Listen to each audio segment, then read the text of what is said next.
Hola, hola, hola, hola, hola. Gracias por conectarte. Está Manu Uresti aquí en el podcast. Bienvenido, Manu. ¿Cómo te encuentras? ¿Qué tal? Muy buenas tardes. Pues nada, muy bien. Aquí encantado de estar contigo y con quienes nos escuchen. Oye, estás presentando este libro, Vivir con el narco. Son crónicas y relatos de lo que está sucediendo en este país que dices que está en guerra, Manu. A ver, cuéntame. Vivimos Bueno, ya, tenemos que acostumbrar a vivir con el narco, tristemente, es parte ya de nuestra cultura, de nuestra vida. bueno, yo no digo que estamos en guerra, es que lo dijo el presidente Calderón hace mucho tiempo, ¿no? O sea, y aparte, pues creo que se ve todos los días esta consecuencia de esta guerra. Pero sí, mira, Vivir con el narco es un compendio de crónicas, de 17 crónicas de diferentes sexenios hasta la actualidad. Hay crónicas de este mismo 2024, del año pasado y también hasta de 2012. Nada más que son crónicas que la de 2012 podrías poner perfectamente 2024 y sería totalmente actual. Y mucho me temo que estas crónicas de 2024 puede ser que las leamos en 10 años y estemos en la misma situación o parecida. Por eso creo que ya llevamos un tiempo en México, especialmente a partir de digamos, estallido de la guerra contra el narco que declaró el presidente Calderón allá por 2007, Y hasta... menudo lío en el que está ahora, ¿no? Porque, bueno, su Sí, super policía flamante, coordinador de esta estrategia de la Plataforma México, Genaro García Luna, pues acaba de ser sentenciado nada menos que a 38 años de cárcel. Entonces, hay mucha presión ya contra Felipe Calderón, mano. sí, y según que él no sabía nada, digo, lo cual pues, suena bastante difícil de creer, ¿no? Que no sepas que tu máximo, digamos, como dices tú, tu super policía encargado de la seguridad del país y no sabes todos estos nexos, pues bueno, pero bueno, de momento está presionado, pero no vemos que vaya a pasar por la justicia, a dar explicaciones ni nada, pero bueno, se verá. Pero como te decía, es un compendio de crónicas que van desde su época, desde el final de su época, pues yo llegué en 2008 a México, hasta la fecha actual. Y bueno, es un poco también esto, ¿no? De cómo el crimen organizado, a partir de esta famosa guerra contra el narco, se ha ido, lejos de combatirlo y de reducirse, digamos, el cáncer, pues se ha ido aumentando el problema. El problema se ha esparcido más por todo el país. La metástasis, déjame poner esta metáfora, se expandió aún más. Antes, cuando yo llegué en 2008, apenas escuchaba que Ciudad Juárez, que Tijuana, que algunas ciudades de Tamaulipas, de Acapulco, pero ahora pues es un problema que está en buena parte del país, ¿no? Ahí tenemos Chiapas recientemente, tenemos Tabasco que por ahí viene, tenemos Zacatecas, Guanajuato, en Guanajuato, por ejemplo, estuve revisando unas estadísticas hace no mucho para una crónica de Celaya, y si mal no recuerdo, en 2015, o sea, no hace tanto, eran como 200 víctimas de homicidio y el año pasado fueron más de 2.000. Imagínate el tamaño del problema, cómo ha crecido ahí, ¿no? Colima, ¿no? Entonces, bueno, ya estamos en una situación en la que efectivamente nos estamos acostumbrando a vivir con el narco, a sobrevivir, a convivir con el narco, porque ya está presente pues, en buena parte de todos los ámbitos, ¿no? De la esfera social del país. Se estima que más de 200 organizaciones, Manu, 200 organizaciones del crimen organizado se dividen o controlan el territorio en México. Entiendo que Vivir con el narco, este libro reportaje que estás presentando, corra ya para que lo adquiera, está ya en Amazon y en todas las librerías de prestigio. Vivir con el narco, del sello Grijalvo. ¿Qué haces tú como periodista de Animal Político? Recorres varios estados del país, varias entidades, y platicas con niños, con ciudadanos, con gente de a pie, no con los personajes mediáticos. ¿Qué pudiste encontrar en la población, en la gente que documentas esta situación, mano? Sí.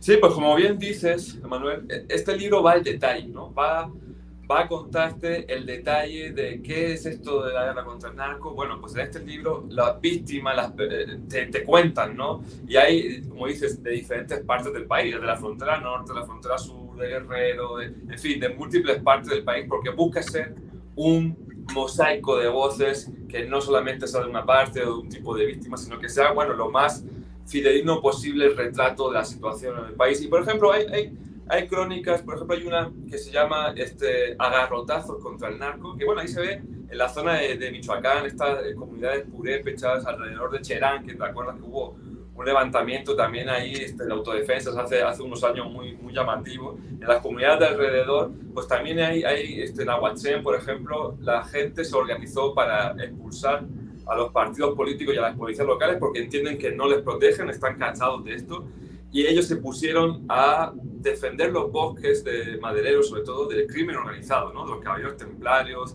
de la familia michoacana, del cártel de Jalisco por Nueva Generación ahora. El gran problema que nos cuentan, por ejemplo, es que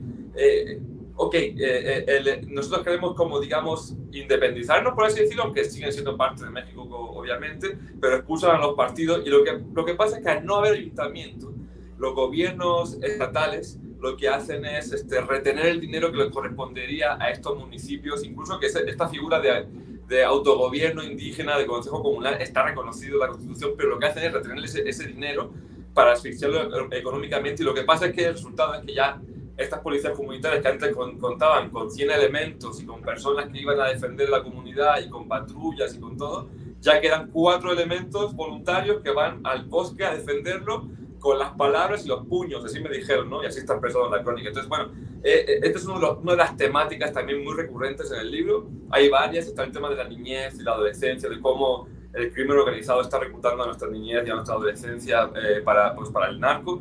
Está también el tema de los migrantes, y también está este tema que te digo de las autodefensas, que cada vez están surgiendo más, no solamente en Michoacán, sino en otras partes del país también.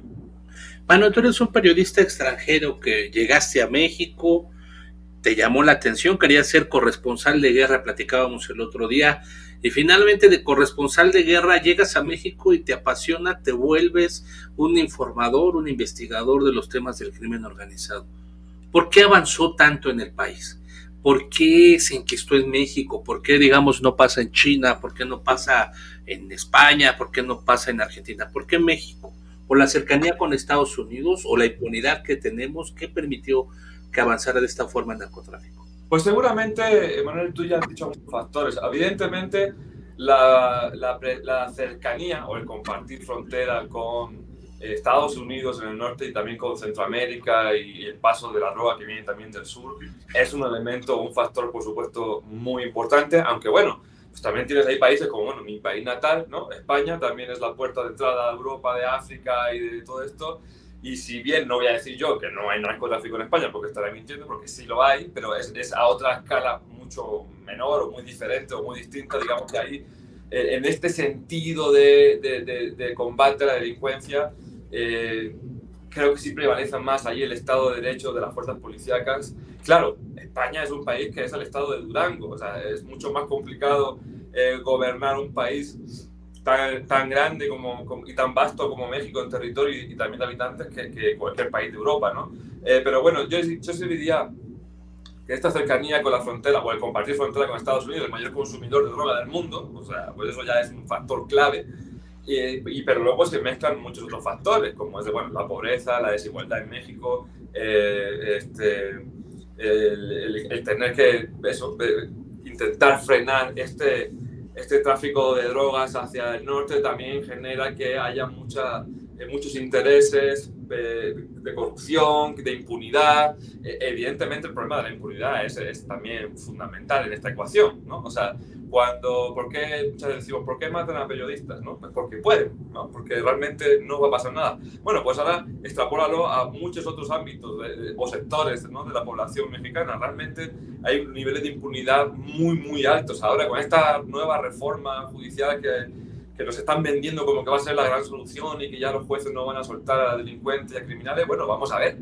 Pero yo no estoy escuchando nada en este debate sobre la reforma a la fiscalía, sobre fortalecer el trabajo de la fiscalía, sobre profesionalizarla, sobre abatir la corrupción en la fiscalía. O sea, en este libro, Emanuel, de Vivir con el Narco, muchas fuentes entrevistadas, muchas víctimas te dicen, casi le tengo más miedo a la policía de investigación que a los narcos, que a los criminales. O sea, eso ya nos está diciendo mucho de cómo está el tamaño del problema. O sea, ya la gente, los ciudadanos de a pie, estamos entre la violencia del narco, las extorsiones del narco, los asesinatos del narco, los cobros de piso del narco y autoridades corruptas supuestamente de investigación que, pues lejos de proteger a la población, no digo todos obviamente, pero una buena parte, pues lejos de protegerla, lo que hace es violentarla también, o entregarla al narco, estar al servicio del narco. Entonces el problema es muy grande, no solamente obedece a un factor, no son muchos, la verdad. ¿Cómo no alcanzamos a ver, y me imagino que son de las víctimas más afectadas, algunas comunidades indígenas, los migrantes? Porque digo, hablar del tema pareciera que se ha vuelto como un deporte nacional, como un ejercicio nacional, pero hablamos de los personajes mediáticos, ¿no? Las cabezas del Chapo, el Mayo, Genaro García Luna, los hijos de este, pero verdaderamente hay gente que está siendo lastimada, sufriendo, azotada, que tiene que desplazarse de sus lugares de origen, como las comunidades indígenas, que hay muchas al interior de la República, en Chiapas, en Michoacán. Sí, de hecho, este libro lo que también busca precisamente, Manuel, es eso, es como un poco... Este no es un libro sobre narco per se, o sea, no es un libro sobre, muy entre comillas, el glamour de los capos, ¿no? Las mansiones, los cárteles, todas estas historias, ¿no? Que muchas acompañan o que vemos en las series de ficción, basadas en la realidad, pero de ficción algunas. Este es un libro más bien que habla eso, sobre las víctimas reales de esta guerra contra las drogas, ¿no? Vamos al detalle, por eso vamos mucho a hablar con las personas que están sufriendo los embates de esta guerra. Por ejemplo, esto que decía de personas huyendo de comunidades, ese es otro de los grandes problemas que estamos teniendo. El desplazamiento, ¿no? El tema del desplazamiento forzado de mexicanos es uno de los grandes problemas que estamos totalmente obviando, cuando vemos que, por ejemplo, en esta crónica de Uruapan, Huir de Tierra Caliente, por ejemplo, es una de las crónicas de este libro, empieza con una escena muy vertiginosa. Hay una persona narrando cómo un buen día está trabajando en su panadería artesanal, una panadería muy pequeñita ahí en Uruapan, su esposa es maestra de educación especial, y de pronto él ve que entran por la puerta unos señores vestidos de militar, y casi se hace encima cuando le dicen: somos los del cártel de las 4 letras, el cártel Jalisco Nueva Generación, y nos vas a pagar a partir de ahora 16,000 pesos todas las quincenas. El tipo les dice que no tiene ese dinero y le dicen: bueno, pues en lo que lo reúnen nos vamos a llevar a tus hijos como prenda. Entonces el tipo de inmediato está con su esposa en la casa, le dice la situación, agarran un par de mudas, un pasaporte y se van de ahí de inmediato, ¿no? O sea, ya son desplazados forzados, no pueden volver a Europa porque además huyeron del cártel, lo cual pues, se paga con la muerte. Y también en esta crónica hay algo muy paradójico, ¿no? Que es la paradoja de la violencia. Este señor me contaba que salen asustadísimos en el coche porque uno del cártel lo llama por teléfono porque querían pasar de nuevo a pedirle otra cuota y no se acordaban de la dirección. Fíjate también lo que es lo estrambótico del asunto. Ellos van huyendo con el teléfono en manos libres y dice que empiezan a respirar cuando llegan al municipio vecino que está controlado por el cártel rival del cártel de Jalisco. O sea, en lugar de que decir, bueno, es que allí está el ejército, está la policía y me da seguridad, no, es que allí está el cártel rival y sé que estos de aquí no se van a meter ahí, por lo tanto ya podemos respirar, ¿no? Y podemos seguir el camino para huir, ¿no? Esas son parte de las paradojas de la violencia, ¿no? Pero sí, el tema del desplazamiento forzado, también en otra de las crónicas, en México Destruyendo el Futuro, que son crónicas sobre jóvenes que fueron reclutados por el narco en Ciudad Juárez, en Chihuahua. Cuando estuve en Ciudad Juárez, también dio la casualidad que estalló este problema, ¿cómo decirlo? Homicidio voluntario, como tú quieras, de la estación migratoria de Ciudad Juárez, donde murieron 40 migrantes pues, calcinados porque no los dejaron salir. Y estuve yendo a los albergues de Ciudad Juárez, de la frontera, buscando migrantes, y lo que me encontré me dejó totalmente sorprendido porque vi muchísima gente de Michoacán, de Sonora, de Guerrero, de Chiapas, intentando huir, intentando pedir refugio en Estados Unidos, desplazados forzados, ¿no? Entonces esto es una realidad, aquí está también reflejado en las crónicas, estas historias, y es una realidad que está existiendo y que creo que no se está prestando mucha atención al asunto. ¿Cuántos años más, cuánto tiempo falta para que se acabe la pesadilla? ¿Cuántas décadas o qué tenemos que hacer para que dejemos de vivir acostumbrados al tema del narco? Mira, creo que hay dos preguntas ahí en lo que me planteas. ¿Cuánto más? La verdad no tengo idea, me encantaría poderte decir. Pues yo creo que en 10 años, 5, 20, no lo sé, la verdad no tengo idea. Yo lo que sí sé es que El problema hoy día, lejos de abatirse o de estar abatiéndose, la verdad que salvo reducciones muy puntuales que nos quieren vender desde el gobierno de que ya hay un no sé cuántos por ciento menos de homicidios, o sea, pues las masacres se siguen, ¿no? Ahí tienes Culiacán ayer mismo, ¿no? Todas las ejecuciones que hubieron para hacer contra un periódico. Además que la violencia no solamente se mide en homicidios, o sea, la violencia puede ser una ciudad, hay muchísimos espacios, ciudades de silencio en Tamaulipas, en Guerrero, en muchos sitios donde el crimen organizado tiene tal control que sí, quizás no haya homicidios porque ya se impuso un cártel, pero la población vive aterrorizada o vive pagando extorsiones desorbitadas, por ejemplo, ¿no? Entonces, es muy difícil saber cuándo. Yo creo que esta política de seguridad que empezó con Calderón, hasta hoy día, la verdad es que no se ha visto que haya dado resultados fehacientes. O sea, yo creo que el país está más violento que hace... Que cuando fue una falacia, ¿no? Realmente hay compañeros, hay investigadores, hay gente que piensa que nunca existió la guerra contra el narco, que fue una apuesta mediática y al contrario, trabajaron, pues ahora mismo estamos viendo esta narrativa que el jefe de la policía está sentenciado por impulsar a una de las organizaciones. Pues sí, también. Y en cuanto a otra pregunta que me hacías de cuánto para que no nos acostumbremos a esto, o sea, yo creo que también, precisamente, ese también es otro de los objetivos de este libro, ¿no? Quizás suena un poco rimbombante, puede ser, y me disculpo por eso si es así, pero a mí me gustaría que este libro fueran, crónicas contra el olvido, crónicas contra la desidia, crónicas para agitarnos, para decir, esto es lo que está pasando en nuestro país en una época súper oscura de la historia de México y no podemos voltear para otro lado, ni podemos decir, bueno, pues sí, ya eso ya lo sabemos, ya un caso más, pues sí, ya sabemos que esto, porque cuanto más normalicemos la situación, más oscuridad sobre todo esto, sobre todas estas historias que no debemos de olvidar. Al final estamos hablando de que en el país hay miles y miles y miles de víctimas, de desaparición, de homicidio, de extorsión. O sea, realmente tú pregúntate, o quienes nos ven o nos escuchan, pregúntense que si no tenemos un amigo, un familiar o nosotros mismos directamente que no nos hayamos visto afectados por el narco de alguna u otra forma. Y afectado puede ser, híjole, ya no puedo viajar a Veracruz por la noche porque sé que el riesgo de que me asalten o me roben el carro o me levanten o me desaparezcan es muy alto. Eso ya está afectando nuestra vida cotidiana. O sea, en serio no podemos ser, o sea, no es como un poco decir, ah, bueno, mientras a mí no me pase, pues no, es que sí te puede pasar y de alguna forma ya te está pasando, ¿no? Bueno, pues Vivir con el narco, Manu.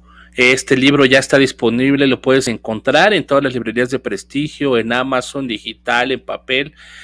No es un libro más, es un libro importante con crónicas, tiene 19 crónicas, ¿no, Manu? Son 17 crónicas y 17 crónicas. Una selección de fotografías. De distintas partes de la República Mexicana, hacia donde volteé tristemente, estamos siendo lacerados por este fenómeno de distintas formas, pero bueno, Manu ha recorrido gran parte de la República Mexicana. ¿Con qué te quedas de este libro? ¿Por qué leerlo? ¿Qué nos puede ayudar, Manu? Mira, yo creo que, ¿por qué leerlo? Vale, mira, hay mucha gente que me dice, oye, pero... O bueno, hay gente que me ha dicho, oye, pero ya sabemos que hay violencia, ya sabemos que hay narco. ¿Qué traes de nuevo? O sea, a ver, no estoy descubriendo el hilo negro con este libro, no estoy diciendo qué es lo que tiene que hacer ningún gobierno con este libro, ni es mi pretensión, ni es lo que busca, ni es la idea, ¿no?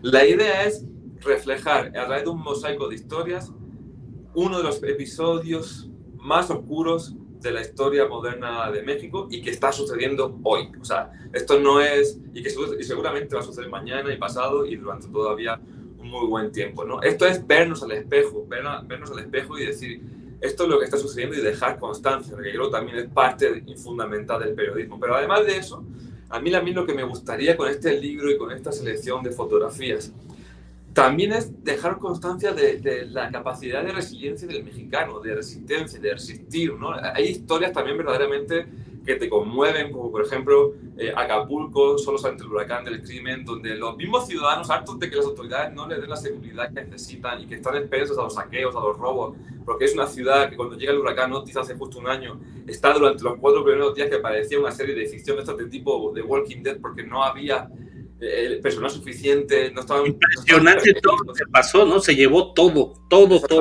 No, y aparte lo acaban de vivir otra vez con el huracán John. Exacto, las autoridades no estaban prevenidas, entonces aquello fue un caos total.